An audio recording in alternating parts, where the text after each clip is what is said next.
কিসের আয়োজন বর্তমানে শহুরে জীবনে কিসের আয়োজন করা হয়? দেখুন সবগুলা ধান। শাশুড়ি আম্মুর স্টুডেন্টদের ছোট্ট আবদার পূরণ করলাম আজকে। হ্যালো, আসসালামু আলাইকুম and welcome to my another blog video. আমার শাশুড়ি আম্মু যেহেতু একজন টিচার, উনি বাসায় স্টুডেন্ট পড়ান, তো আমার অবসর সময়ে আমিও কিছুটা সময় আম্মুকে হেল্প করি। সব স্টুডেন্টের সাথেই আমার অনেক ভালো বন্ডিং এবং ওরাও আমাকে অনেক বেশি ভালোবাসে। মাঝে মাঝে ছোটোখাটো আবদার করে, আর আজকে তাদের আবদার ছিল তারা আমার হাতের ঝাল ঝাল চানাচুর মাখানি খাবে। ও বসে পড়লাম সবকিছু নিয়ে কুটাকাটা করতে। ওরা যেহেতু ঝাল ঝাল খাবে সেহেতু আমি বেশ কয়েকটা মরিচ কুচি কুচি করে কেটে নিয়েছি। আসলে ওদের এই ছোটোখাটো আবদারগুলো পূরণ করতে ভালোই লাগে, নিজেকে তখন অনেক বড় বড় মনে হয়। তোমাদের সাথেও এমনটা হয়, ঠিক তাই না?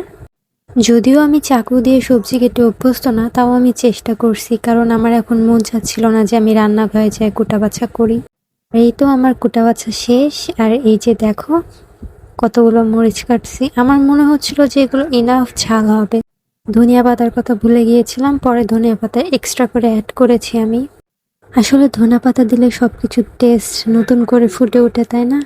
সবকিছু ভালো করে মাখিয়ে নিয়ে এর মধ্যে সরিষার তেল দিয়ে দেব। সরিষার তেল আসলে সবকিছুর টেস্ট ইনহ্যান্স করে দেয়, ঠিক না? এই যে সুন্দর করে ডলে ডলে মাখিয়ে নিব আমি। তারপরে চানাচুর অ্যাড করে দেবো। আসলে মেন ইনগ্রিডিয়েন্টসটাই হলো চানাচুর, যেহেতু ওরা চানাচুর মাখা খেতে চাইছে।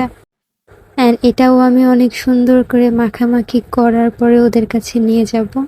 আমি যেহেতু আমার রুমের টেবিলের উপর করতেছিলাম সেহেতু স্পেস অনেক বেশি ছিল। আর এই যে আমার হাতের অবস্থা। যাই হোক, আমার চানাচুর মাখা রেডি। আর এই যে ওদেরকে দিচ্ছি, অ্যান্ড ওরা অনেক বেশি আমার সুনাম করছে, যেটা শুই না তো আমি আকাশে ভাসতেছিলাম একদম। ইভেন এটা অনেক বেশি ঝাল হয়েছিল, খাইয়ে আমারই ঝাল লাগছে। যাই হোক, আজকের জন্য এতটুকু। আল্লাহ হাফেজ।